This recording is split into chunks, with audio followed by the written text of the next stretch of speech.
Halo, selamat sore pemirsa. Apa kabar Anda hari ini? Selain dua kabar utama tadi, sejumlah kabar lainnya seputar pilkada serentak dan politik akan kami hadirkan dalam 1 jam ke depan. Bersama saya Prita Zega, inilah kabar pemilu kada selengkapnya untuk Anda.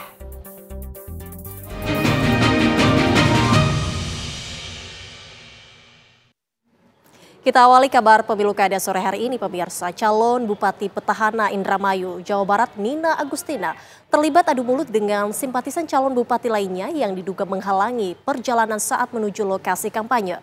Kedua kubu bahkan nyaris bentrok. Ketegangan ini terjadi di Desa Tegal Taman, Kecamatan Sukra, Kabupaten Indramayu, Jawa Barat, saat rombongan calon Bupati Petahana Nina Agustina hendak menuju lokasi kampanye. Dari video amatir yang beredar, belasan orang yang mengenakan kaos pasangan calon Bupati Luki Hakim Saifuddin mengacungkan 2 jari pada saat rombongan melintas. Merasa diadang calon Bupati Petahana Nina Agustina dan menghampiri sejumlah orang sehingga terjadi adu mulut antar para pendukung. Kronologisnya yang kita dapatkan datanya itu ketika paslon kita, Ibu Nina Agustina, mau melakukan kampanye di Kecamatan Sukra, sebelum nyampe ke tempat TKP, ke tempat kampanye, itu dihalang-halangi oleh segerombolan orang. Yang segerombol orang yang menodongkan simbol tangan paslon tertentu, bahkan itu sudah dipersiapkan. Sebelum nyampe ke tempat itu sudah digeruduk karena sudah diparkir sepeda motornya di tengah jalan. Dan masyarakat atau gerombolan orang ini juga mengotot untuk menunjukkan simbol-simbol paslon lain. Itu kronologisnya ya.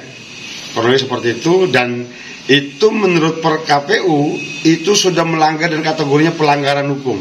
Pelanggaran tindak pidana pilkada. Usai insiden ini terjadi, Nina Agustina meminta kepada Cabup nomor urut 2 Luki Hakim untuk tidak memprovokasi warga Indramayu. Ia pun mengajak Luki duduk bersama jika ada masalah. Dua ini saya tidak tahu kenapa begitu sentimennya sama saya, ya kan? Kalau urusan pribadi tolong 02 tim sesnya biarkan Luki yang bicara langsung dengan saya, itu aja. Karena saya sudah menawarkan berapa kali untuk dia duduk bareng dengan saya pada saat interpelasi. Ayo bagaimana tupoksi dari bupati dan wakil bupati sudah jelas. Luki please, jangan kamu memprovokasi masyarakat Indramayu. Selesaikan dirimu sendiri. Itu aja. Ya. Nina Agustina bersama tim pemenangannya akan melaporkan kasus ini ke Bawaslu Indramayu dan petugas kepolisian. Apalagi ia mengklaim kejadian serupa sudah beberapa kali terjadi. Dari Indramayu, Jawa Barat, Opi Riharjo, TV One mengabarkan.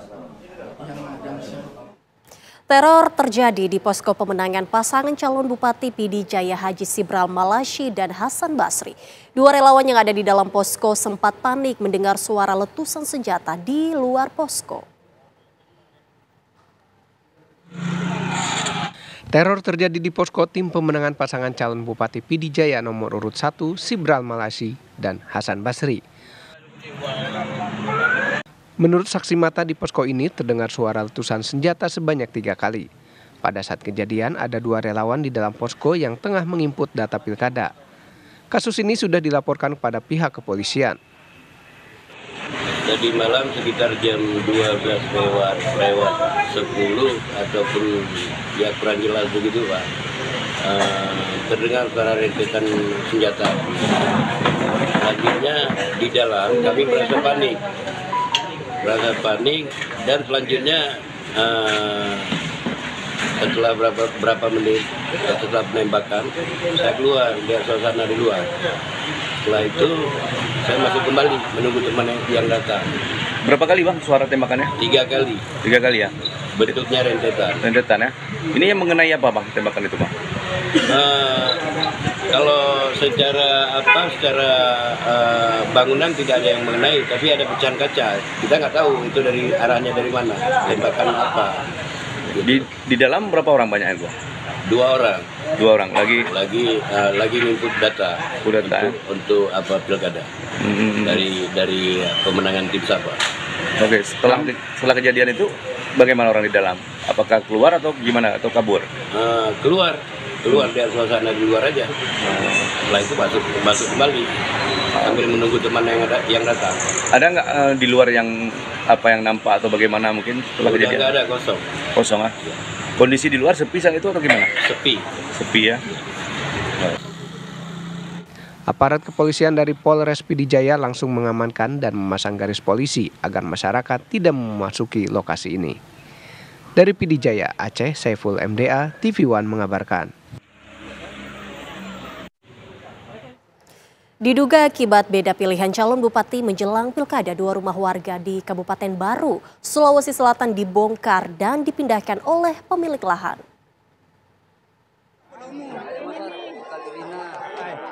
Ratusan warga di Dusun Loji, Desa Bojo, Kecamatan Malusetasi, Kabupaten Baru, Sulawesi Selatan, bergotong royong untuk memindahkan 2 rumah warga yang diusir oleh pemilik lahan.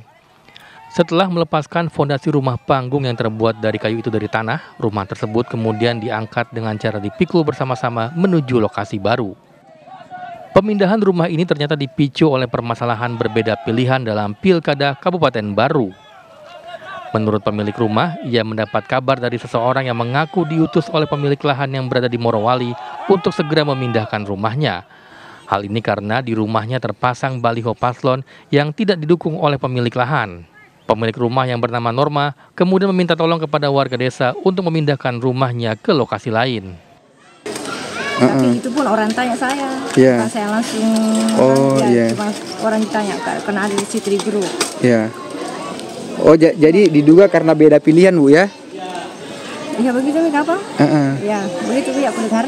Ya, gara-gara beda pilihan di Pilkada Baru jadi disuruh bongkar rumahnya. Iya, karena bilang juga orang di situ. Orang itu selalu ditanya kan, enggak pernah saya langsung dengar. Iya, enggak pernah langsung dengar ya. Pernah langsung orang didengar bilang, oh kamu ada belehokmu. Itu pantas nggak selalu kata Nalia, diam itu belehokmu. Jadi bisa memang kau pergi pindah, bilang itu orangnya, bilang itu katanya selalu ada memang belehoknya. Norma hanya bisa pasrah dan memindahkan rumah serta barang-barangnya ke lokasi lain. Kedua rumah diketahui merupakan pendukung paslon Bupati dan Wakil Bupati Baru nomor urut 3, sementara pemilik lahan diduga merupakan pendukung paslon nomor urut lain. Dari Baru, Sulawesi Selatan, Rusli Jafar, TV One mengabarkan. Kita ke kabar lainnya, pemirsa. Komisi Pemilihan Umum KPU Banjarbaru, Kalimantan Selatan membatalkan pencalonan pasangan Aditya Mufti Arifin Said Abdullah sebagai calon wali kota dan wakil wali kota Banjarbaru di Pilkada 2024. Paslon petahana tersebut terbukti melakukan pelanggaran pasal 71 Undang-Undang Pemilihan Kepala Daerah.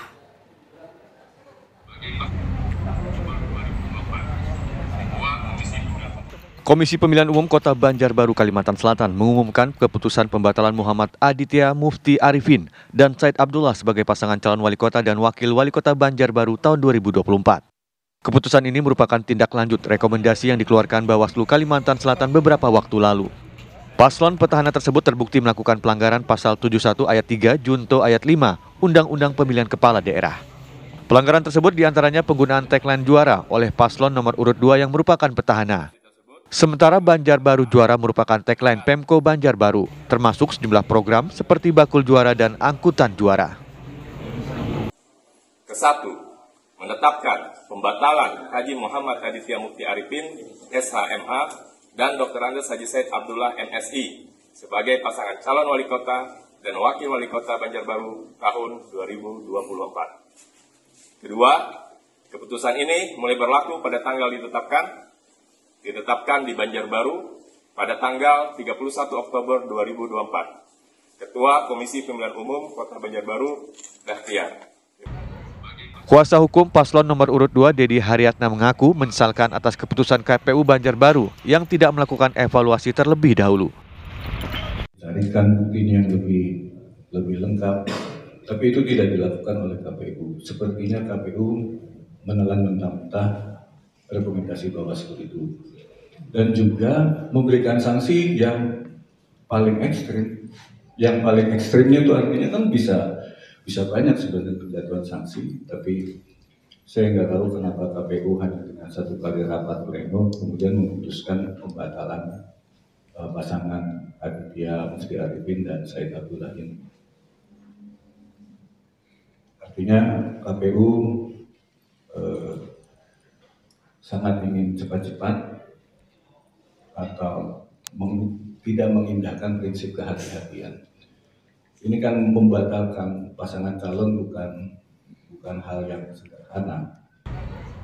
Pilkada Banjarbaru diikuti dua paslon, yaitu pasangan nomor urut 1 Lisa Halabi Wartono yang diusung mayoritas partai politik dan paslon nomor urut 2 Muhammad Aditya Mufti Arifin dan Said Abdullah yang diusung P3. Dari Banjarbaru, Kalimantan Selatan, Rahmat Aidi, TV One mengabarkan. Pemirsa, kabar lainnya akan kami hadirkan untuk Anda sesaat lagi usai jeda berikut ini.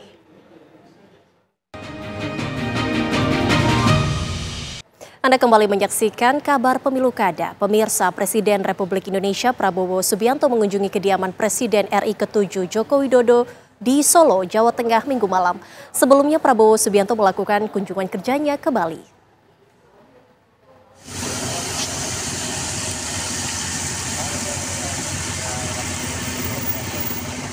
Presiden Prabowo Subianto bertemu dengan Presiden RI ke-7 Joko Widodo di kediaman Jokowi di Solo, Jawa Tengah. Prabowo tiba di kediaman Jokowi pada Minggu petang. Tidak diketahui pasti agenda yang dibicarakan Prabowo dan Jokowi. Malam, Pak. Selamat malam, Pak Presiden. Dihadang. Mau kemana, Pak? Rencana kemana, Pak? Kemana? Pak? Saya nggak tahu jalan di Solo. Mau wedangan, Pak? Hanya sekitar 15 menit di dalam rumah, Prabowo keluar bersama Jokowi. Mereka masuk dalam satu mobil lalu pergi bersama meninggalkan kediaman Joko Widodo. Mereka bersantap malam dengan menu angkringan khas Solo, salah satunya tempe mendoan dan minuman hangat. Pembicaraan kedua tokoh ini dilakukan empat mata. Sebelumnya Presiden Prabowo Subianto melakukan kunjungan kerja ke Bali. Ia bertemu dengan sejumlah tokoh politik, kader, serta calon gubernur dan wakil gubernur, calon bupati dan wakil bupati. Dalam kesempatan tersebut, Prabowo Subianto meminta masyarakat untuk tak menyerah dan melawan korupsi yang telah dianggapnya sudah menjadi budaya sehari-hari. Prabowo juga memberi peringatan kepada seluruh pejabat pemerintah untuk stop melakukan praktek keserakahan dan merampok uang rakyat. Kita harus akui bahwa korupsi masih terlalu banyak dan seolah-olah diterima menjadi kondisi sehari-hari. Bahkan kalau kita mengatakan kita ingin memberantas korupsi, kita malah ditertawakan. Kalau kita ingin memperbaiki, kita bilang kita harus kurangi korupsi ini, malah ada yang mengatakan, sudahlah, tidak mungkin, karena sudah terlalu parah. Ini yang harus kita lawan. Sikap menyerah, sikap kalah terhadap ketidakbaikan. Rencananya Prabowo akan mengumpulkan gubernur, bupati, wali kota, dan kapolres Dandim se-Indonesia untuk diberi pengarahan pada 7 November mendatang. Dari Solo, Jawa Tengah, dan Denpasar, Bali, Effendi Rois, Aris Wianto, TV One mengabarkan. Kita ke kabar lainnya, pemirsa. Debat kedua pemilihan Gubernur Jawa Timur semalam berlangsung panas. Pasangan calon nomor urut 3 Lulu dan Lukman menepis klaim paslon nomor urut 2 Khofifah Emil yang memperoleh penghargaan dan tingginya nilai investasi.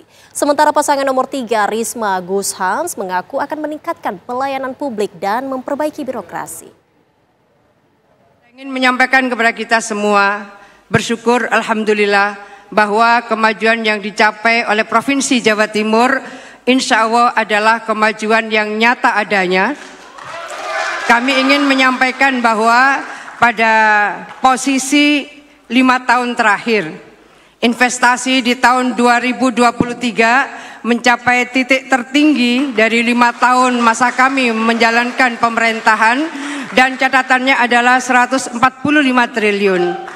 Ini menjadi bagian penting untuk kami sampaikan bahwa menurut Lee Kuan Yew Institute ini adalah iklim investasi terbaik kedua setelah DKI Jakarta. Kami juga ingin menyampaikan bahwa pertumbuhan ekonomi di Jawa Timur tumbuh inklusif. Itu artinya bahwa setiap tumbuh maka akan membuka lapangan kerja. Oleh karena itu TPT, tingkat pengangguran terbuka di Jawa Timur lebih rendah daripada TPT nasional. Dan pada saat yang sama IPM, Indeks Pembangunan Manusia di Jawa Timur sebaliknya lebih tinggi dari IPM nasional. Oleh karena itu kami juga ingin menyampaikan bahwa begitu banyak penghargaan yang sudah kami terima, baik regional, nasional maupun internasional, karena kerja keras kita semua, kolaborasi kita semua, sinergitas kita semua. Dan hampir 2 hari sekali kami mendapatkan penghargaan itu, sehingga total yang kami terima 738 penghargaan karena kerja keras kita semua, kerja ikhlas kita semua, sinergitas kita semua. Kami akan membahas program RESE, yaitu birokrasi pemerintahan yang mengelola dengan tata kelola yang good governance, akuntabel, transparan, dan partisipasif. Layanan ini kita berikan lebih dekat kepada masyarakat.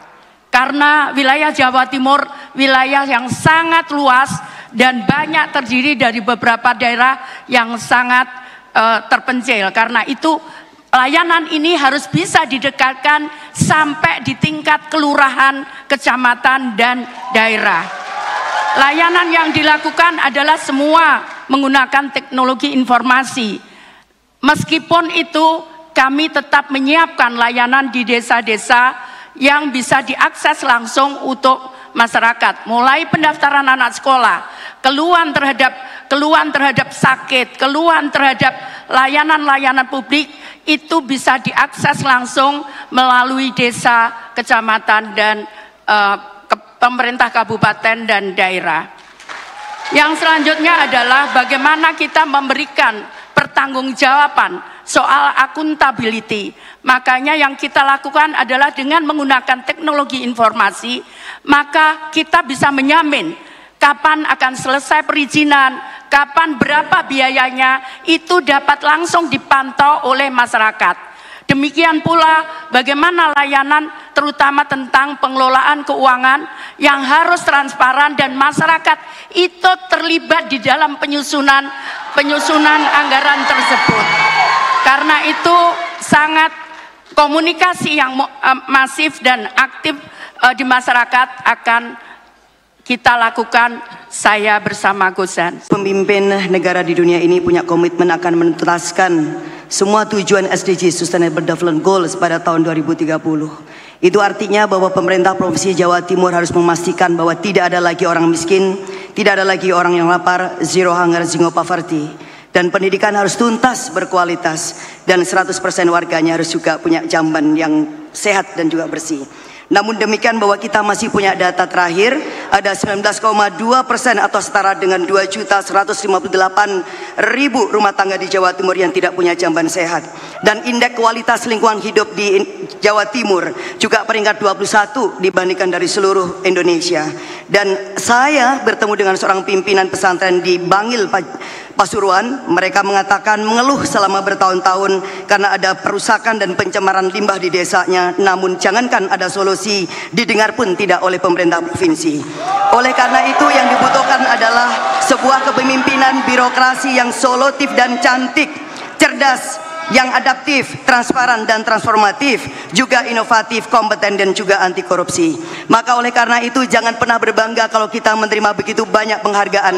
Apalah artinya penghargaan kalau ternyata rakyat kita masih miskin, ngurus KTP susah, ngurus BPJS susah, apalagi ngurus izin juga susah, belum tahu kapan akan selesai dan berapa biaya semestinya yang harus dibayarkan. Dan menurut data ICW tahun 2023, Jawa Timur ternyata juga memiliki kasus korupsi terbanyak di Indonesia. Oleh karena itu, inilah realitas yang harus kita tuntaskan. Kita harus bisa menghadirkan sebuah birokrasi yang baru, birokrasi yang tidak bocor-bocor, birokrasi yang memecahkan masalah bukan menjadi masalah, birokrasi yang akan mengurus bukan menjadi urusan. Oleh karena itu Bapak Ibu sekalian, apabila Bapak Ibu percaya kepada kita, Lulu dan Lukman memimpin Jawa Timur, kita pastikan bahwa tidak akan lagi ada kantor pemerintahan yang akan digeledah KPK dan tidak ada kepala dinas yang akan dijadikan tersangka. Bersama Lulu dan Lukman, 100% Jawa Timur pasti nomor 1. Pemirsa, jangan beranjak terlebih dahulu. Kabar lainnya akan kami hadirkan sesaat lagi usai jeda berikut ini. Masih bersama kami di Kabar Pemilu Kada. Pemirsa, calon gubernur Jakarta nomor urut 1 Ridwan Kamil belusukan ke Pasar Tanah Abang, Jakarta Pusat. Dalam kesempatan itu, Ridwan Kamil berjanji menata Pasar Tanah Abang menjadi destinasi wisata internasional bila ia terpilih menjadi gubernur.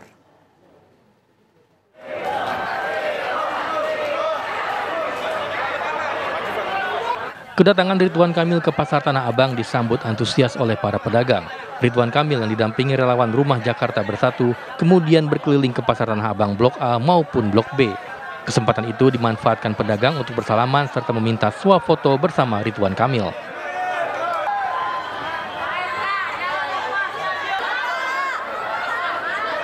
Sambutan yang meriah dari para pedagang membuat RK terharu. Ia pun menyempatkan diri membeli sejumlah barang untuk istrinya dari beberapa kios pedagang. Melihat sambutan dari pedagang Pasar Tanah Abang, Ridwan Kamil berjanji akan menata kawasan Pasar Tanah Abang menjadi destinasi wisata internasional jika terpilih sebagai gubernur Jakarta. Menurutnya, Pasar Tanah Abang harus menjadi tempat belanja yang aman baik siang maupun malam agar pengunjung betah berbelanja. Yang utamanya hari ini ada deklarasi Mana Jakarta Bersatu oleh tokoh Tanah Abang, Bang Heru, ya, yang mewakili 18 organisasi-organisasi yang ada di Tanah Abang. Saya ulangi, ada 18 organisasi-organisasi terhimpun dalam Rumah Jakarta Bersatu mendeklarasikan dukungan untuk pasangan Ridho. Sementara calon wakil gubernur Jakarta Suswono mengunjungi pameran seni Jakarta Doodle Fest. Dalam kesempatan itu, ia menyampaikan dukungannya untuk mendorong kreativitas anak muda di Jakarta. Tak hanya itu, Suswono juga menyempatkan memborong sejumlah karya seperti gantungan kunci, komik, bahkan mainan. Suswono merasa terkesan dengan karya-karya yang dipamerkan, dan ia ingin menyediakan ruang kreatif agar generasi muda bisa mengembangkan karya-karya seni yang mampu menghasilkan pendapatan. Makanya ini ke depan kami memang akan mendorong ya pada ruang yang kita berikan namanya gedung kreatif ruang kreatif lah begitu ya, yang akan kita dorong supaya anak-anak muda ini punya kesempatan untuk menuangkan imajinasinya ya dalam bentuk seni-seni kreatif yang saya kira ternyata juga bisa menghasilkan uang.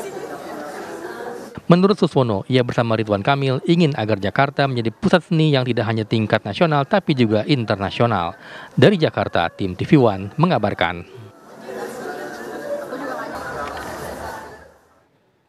Calon gubernur dan wakil gubernur Jakarta nomor urut 2 Dharma Pongrekun dan Kunwardana bertemu dengan komunitas Betawi Peci Merah.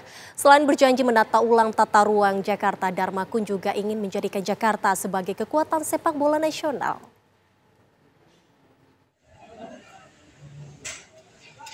Calon gubernur dan wakil gubernur Jakarta nomor urut 2, Dharma Pongrekun dan Kunwardana, mendatangi relawannya di kawasan Pegadungan, Kalideres, Jakarta Barat. Dalam pertemuan dengan relawan yang menamakan diri komunitas Peci Merah itu, Dharma Kun berdiskusi mengenai sejumlah persoalan di Jakarta.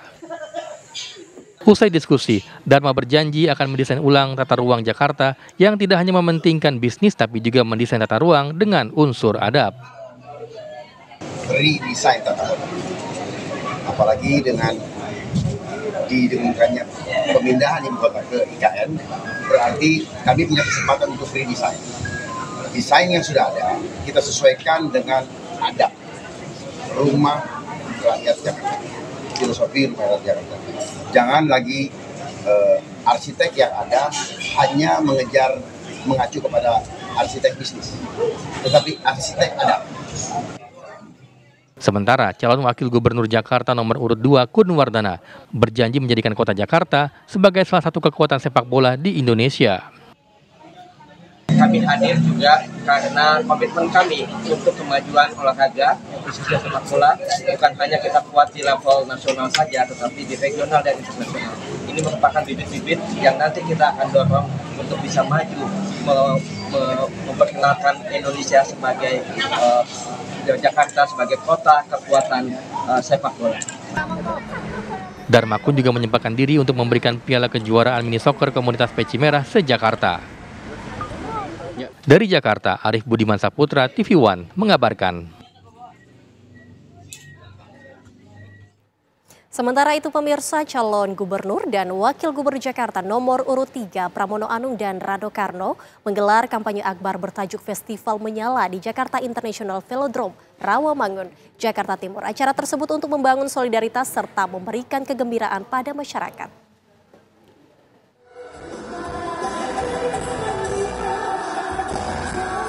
Ribuan warga memenuhi Jakarta International Velodrome untuk menghadiri kampanye akbar Pramono Rano yang bertajuk Festival Menyala. Sejumlah hiburan dibawakan oleh para bintang tamu yang hadir. Selain hiburan, acara ini juga diisi dengan orasi politik dari Cagup dan Cawagup Jakarta nomor urut 3. Calon Gubernur Jakarta Pramono Anung mengatakan, kampanye ini merupakan upaya menjaga momentum hingga tanggal 27 November mendatang. Akan ada satu kelompok yang mendominasi. Tetapi kalau lihat hari ini bukan bermaksud takabur, karena kerja keras kami berdua, suasana batinnya juga masyarakat sudah berubah. Tetapi yang paling penting kita akan jaga supaya momentum ini sampai dengan tanggal 27 November benar-benar seperti apa yang kami harapkan. Sementara Cawagup Jakarta Rano Karno mengatakan, kampanye ini didesain mengikuti karakter Jakarta, yaitu riang gembira. Karakter Jakarta ya riang gembira. Artinya perbedaan itu menjadi satu biasa hal, dan memang kita berkompetisi. Udah nggak waktunya lagi lah kita saling menjelekan, kita bikin hoak. Aduh, itu udah cara-cara lama lah. Mari kita beradu di program. Pada dasarnya mungkin program hampir sama, karena pemerintah daerah ya itu kerjanya, nggak ada yang lain, nggak ada mercusuar yang harus dibikin. Karena mercusuar itu lebih banyak kepada program pemerintah pusat. Rencananya, kampanye akbar selanjutnya akan diadakan di Stadion Madia Gelora Bung Karno pada 23 November 2024. Dari Jakarta, Yunike Suwandi, Senida Aditya, TV One mengabarkan.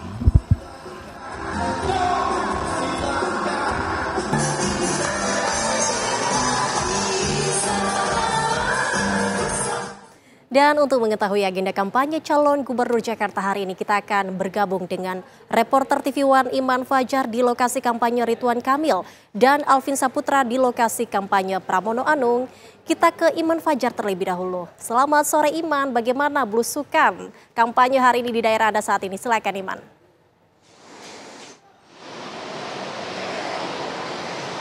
Saat ini calon gubernur Jakarta nomor urut 1 Ridwan Kamil rencananya akan melakukan pertemuan sekitar jam 4 sore nanti dengan tokoh Muhammadiyah Din Syamsuddin di kediamannya di Jalan Marga Satoraya nomor 27 kawasan Cilandak, Jakarta Selatan. Adapun Din Syamsuddin sendiri merupakan tokoh Muhammadiyah dan pernah menjabat sebagai Ketua Umum PP Muhammadiyah sekitar tahun 2005 hingga tahun 2015. Dan Din Syamsuddin sendiri juga belakangan ini juga telah memberikan dukungannya kepada pasangan calon gubernur dan calon wakil gubernur di daerah lain, tepatnya di Jawa Timur, untuk pasangan Luk Nur Hamidah dan juga Lukmanul Hakim untuk di Pilgub Jawa Timur. Tentunya pertemuan antara RK dan Din Syamsuddin ini kita akan melihat nanti apakah ini merupakan salah satu langkah dari Ridwan Kamil untuk mencari ataupun menggalang dukungan dari tokoh Muhammadiyah yakni Din Syamsuddin dan juga secara umum mencari atau menggalang dukungan dari masyarakat Muhammadiyah di Jakarta. Tentunya kita akan nantikan bagaimana jalannya acara nanti pada pukul 4 sore. Dan selain itu pemirsa, Ridwan Kamil hari ini juga telah melakukan sejumlah kegiatan kampanye di mana tadi pagi hingga siang, tepatnya sekitar pukul 10 hingga 12 siang, Ridwan Kamil melakukan belusukan di kawasan Tanah Abang, tepatnya di Pasar Tanah Abang, dan juga menghadiri deklarasi dukungan dari relawan Rumah Jakarta Bersatu, di mana di deklarasi tersebut juga dihadiri oleh politisi PKS Hidayat Nur Wahid. Dan dalam belusukannya ke Pasar Tanah Abang itu, pemirsa, Ridwan Kamil ini menyampaikan bahwa Pasar Tanah Abang ingin dibuat menjadi kawasan destinasi wisata global. Dan RK menyebut perlu adanya penataan di Pasar Tanah Abang untuk kemudian bisa turis dari domestik maupun internasional bisa lebih nyaman di kawasan Tanah Abang, dan juga RK menyampaikan rencana-rencananya untuk membuat festival lebih banyak di kawasan Tanah Abang. Sementara itu laporan kami mengenai kegiatan Ridwan Kamil pada hari ini kita kembalikan ke studio. Baik, terima kasih Iman. RK masih kampanye di Tanah Abang dan akan sowan ke Din Syamsuddin. Kita lihat bagaimana dengan pasangan nomor urut 3 Pramono Anung. Sudah ada Alvin di sana. Selamat sore Alvin. Bagaimana dengan kampanye Pramono Anung hari ini? Apa saja kegiatannya Alvin?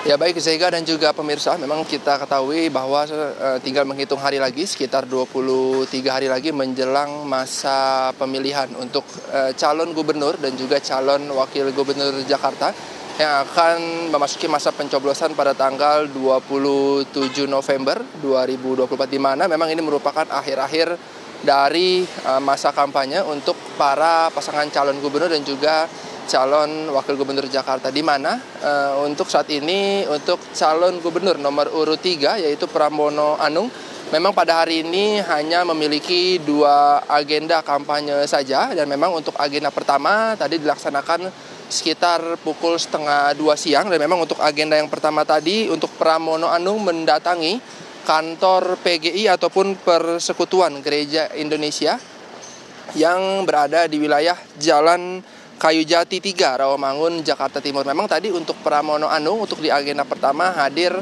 pada pukul 1:15 siang dan langsung disambut oleh para petinggi dan juga ketua umum dari PGI wilayah Jakarta. Memang untuk dalam agenda Pramono Anung di PGI ini memang tadi untuk agenda sendiri dilaksanakan secara tertutup, dan memang untuk awak media tidak bisa untuk datang ataupun meliput di agenda yang pertama. Memang untuk agenda tadi di PGI, memang untuk Pramono Anung memberikan visi misinya kepada PGI dan juga membahas jika dirinya terpilih nanti sebagai gubernur Jakarta akan menjadi gubernur untuk semua agama, serta nanti membahas menghilangkan perbedaan status antara masyarakat di Jakarta. Demikian nantinya untuk Pramono Anung di agenda kedua akan melaksanakan ataupun hadir di konser Jakarta Menyala yang berada di Gelora Bung Karno sekitar pukul 4 sore nanti. Demikian Sega, kembalikan ke studio. Baik, terima kasih Alvin atas laporannya, dan tadi juga ada laporan dari Iman Fajar. Terima kasih rekan-rekan, selamat bertugas kembali. Pemirsa, informasi menarik lainnya akan kami hadirkan untuk Anda sesaat lagi usai jeda berikut ini. Tetaplah bersama kami. Kembali menyaksikan kabar pemilu kada. Pemirsa, proses pelipatan dan penyortiran surat suara untuk pilkada serentak sudah mulai dilakukan Komisi Pemilihan Umum. Dalam proses tersebut, KPU mendapatkan sejumlah surat suara yang rusak.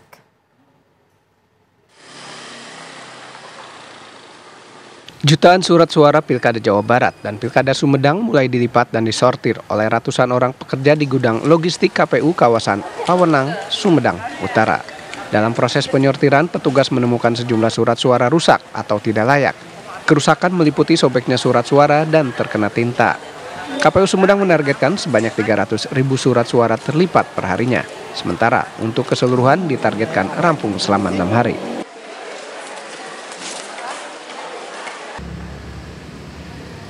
Penyortiran dan pelipatan surat suara untuk pemilihan gubernur dan wakil gubernur Jawa Tengah di Kabupaten Brebes, KPU setempat mengerahkan sedikitnya 290 tenaga pelipat.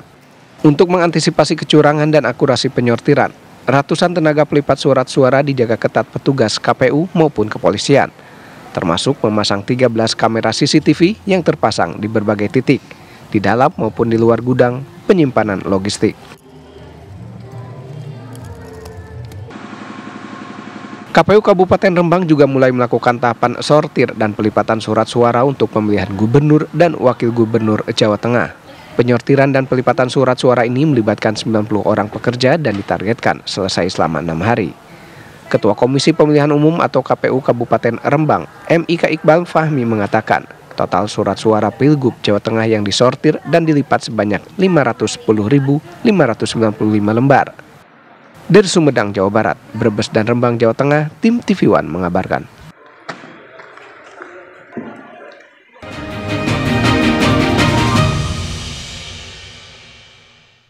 Pemirsa, KPU Provinsi Jawa Barat menggelar touring demokrasi sekaligus sosialisasi pilkada di alun-alun Taman Hutan Kota Sawangan, Depok.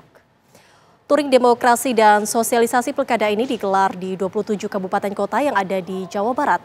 Kali ini touring demokrasi singgah di Kota Depok dan menyasar kaum perempuan sebagai target sosialisasi. Dalam acara ini KPU mengadakan sejumlah kegiatan seperti senam serta hiburan musik. Komisioner KPU Kota Depok, Fikri Tamau, mengatakan target sosialisasi di Kota Depok adalah perempuan lantaran jumlah pemilih perempuan lebih banyak dibanding laki-laki. 1, 2, 3. Silakan diserahkan teputan. Kota lain yang memiliki pemilih pemula atau pemilih mudanya lebih tinggi sehingga segmentasinya ke sana. Tapi kebetulan di Kota Depok pada hari ini memang yang diundang segmentasi pemilih perempuan karena dalam catatan DPT Kota Depok jumlah pemilih perempuan lebih banyak dibandingkan jumlah pemilih laki-laki di Kota Depok. Polres Kepulauan Meranti melakukan pengawalan dan pengamanan penerimaan logistik surat suara pemilihan kepala daerah tahun 2024, mulai dari Pelabuhan Roro ke gudang logistik KPU Meranti di Jalan Al-Khair.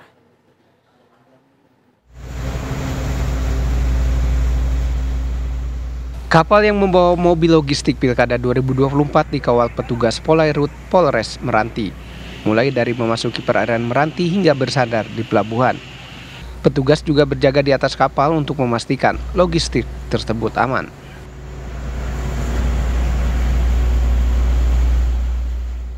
Setelah dari kapal, mobil yang membawa surat suara tersebut dikawal hingga sampai ke gudang KPU Provinsi Kepulauan Meranti. Kedatangan logistik pilkada tersebut disambut oleh Sekretaris KPU Kabupaten Kepulauan Meranti. Surat suara tersebut berjumlah 155.740 surat suara. Selanjutnya surat suara disimpan di dalam ruangan rapat kantor KPU Kabupaten Kepulauan Meranti serta dilakukan pengamanan oleh personil Polres Kepulauan Meranti dan Security KPUD Meranti. Pengamanan ini bertujuan untuk memastikan keamanan dan kelancaran pengiriman logistik pilkada dari ancaman seperti pencurian, sabotase, hingga pemalsuan yang dapat mengganggu integritas pemilu.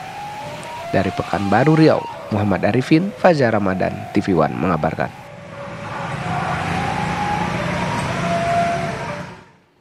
Pemirsa, kabar tadi menutup perjumpaan kita di Kabar Pemilu Kada sore ini. Sesaat lagi Anda akan menyaksikan kabar petang bersama dengan Andromeda Merkuri dan juga Agita Malika.